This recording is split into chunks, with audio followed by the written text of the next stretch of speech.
जय सिया राम। सोमवार को अमावस्या आती है, उसको सोमवती अमावस्या कहते हैं। सोमवती अमावस्या इस बार 31 जनवरी को आएगी। इस दिन महिलाएं संतान व पति की लंबी आयु के लिए व्रत रखती है। अमावस्या को पीपल के पेड़ की पूजा करनी चाहिए। ऐसी मान्यता है कि पीपल के पेड़ में वृक्ष के मूल भाग में भगवान विष्णु, अग्रभाग में ब्रह्मा और तने में भगवान शिव का वास होता है। पीपल व तुलसी की जल, मोली, रोली, चावल दक्षिणा चढ़ावें। 108 फल या कोई भी चीज पीपल के चढ़ावें। कहानी सुने। 108 या 8 परिक्रमा देवें। एक साहूकार के 7 बेटे, 7 बहू व 1 बेटी थी। साहूकार के घर एक जोगी भिक्षा लेने के लिए आता। जोगी को साहूकार की बहुएं भिक्षा देती तो ले लेता, बेटी भिक्षा देती तो नहीं लेता और बोलता है कि बाई है तो सुहागिन, पर बाई के भाग में दुहाग लिखा है। यह बात सुनकर बेटी दुबली होने लग गई। तो माँ ने पूछा कि बेटी तू सुस्त क्यों रहती है, दुबली भी होती जा रही है। बेटी बोली कि एक जोगी भिक्षा लेने के लिए आता है और वो बोलता है कि बाई है तो सुहागन, पर बाई के भाग में दुहाग लिखा है। यह बात सुनकर उसकी माँ बोली कि कल मैं सुनूंगी। फिर उसकी माँ छुप के बैठ गई। जोगी भिक्षा लेने के लिए आया। बेटी भिक्षा देने लगी तो जोगी वही बात बोला। इतनी बात सुनकर उसकी माँ निकल कर आई और बोली कि एक तो हम तेरे को भिक्षा देते हैं, ऊपर से तू हमारे को गाली देता है। जोगी बोला कि मैं गाली नहीं देता, इसके भाग्य में लिखा है वो ही बोल रहा हूँ। लड़की की माँ बोली कि तेरे को ये पता है कि इसके भाग्य में दुहाग लिखा है, तो ये भी बता कि ये कैसे टल सकता है। जोगी बोला कि 7 समुद्र पार सोना दो बन रहती है, वो सोमवती अमावस्या करती है। अगर वो आकर अपना फल दे दे तो ये टल सकता है, नहीं तो शादी होएगी तो फेरों में दूल्हे को सर्प डस लेगा।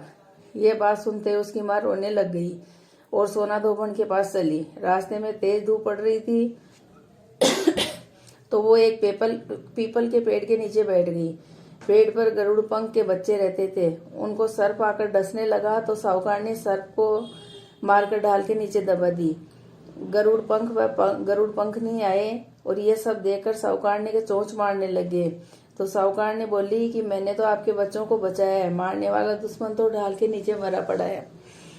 जब गरुड़ पंखनी बोले कि तूने हमारे बच्चों को बचाया है, तो इसलिए जो भी कुछ मांगना है वो मांगो। साहूकार ने बोली कि पहले वचन दो।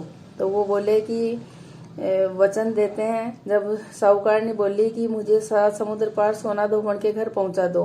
वहां पहुंचकर साहूकार ने सोची कि अब उसको कैसे राजी करूं।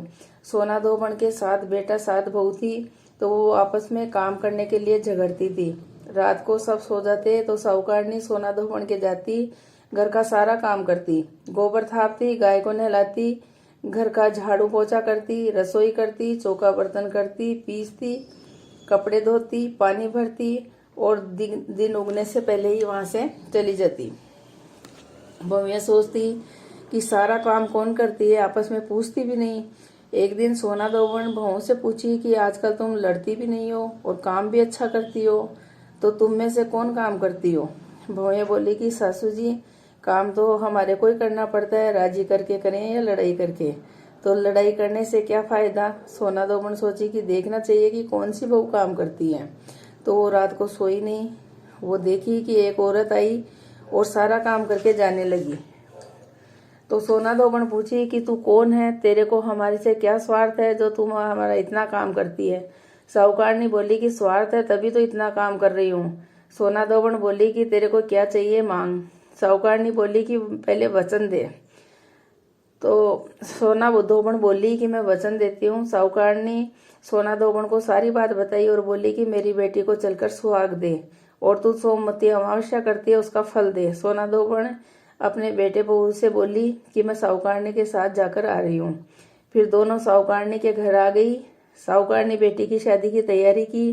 फेरों में दूल्हा बैठ गया। सोना धोबन दूल्हे के गोडे के पास कच्चे करवे में कच्चा दूध व तांत का तार लेकर बैठ गई। थोड़ी देर में दूल्हे को डसने के लिए सांप आया। सोना धोबन कच्चे दूध का करवा आगे करके सांप को तांत से बांध दी। दूल्हा सांप को देखते डर के मारे मर गया।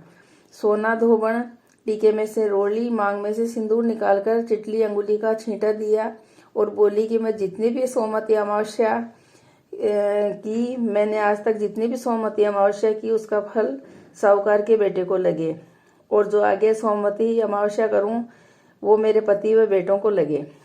इतना कहते ही दूल्हा उठकर बैठ गया। सब कोई सोमवती की जय जय बोलने लगे। सोना धोबन वापस अपने घर जाने लगी तो साहूकार ने बोली कि तू मेरे जवाई को जीवन दान दी है तो कुछ मांग। सोना धोबन बोली कि मेरे को तो कुछ भी नहीं चाहिए, खाली एक फूक सिलाव की हांडी दे दे। फिर वो हांडी लेकर चली। रास्ते में सोमवती आई।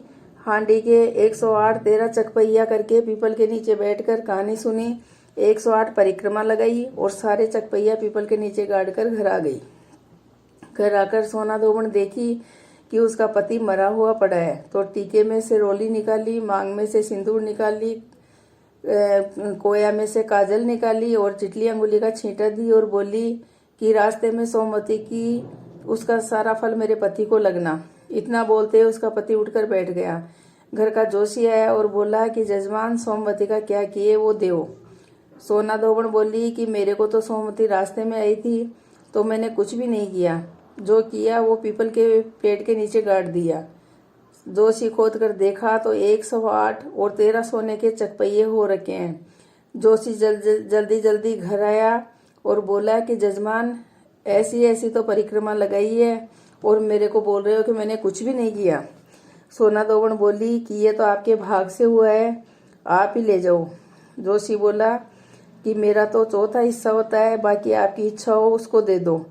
हे सोमवती अमावस्या, जैसे साहूकार की बेटी को सुहाग दिया वैसे सबको देना, कहते को सुनते को हुंकारा भरते को और अपने सारे परिवार को देना। इसके बाद में विंध्याक जी की कहानी सुने।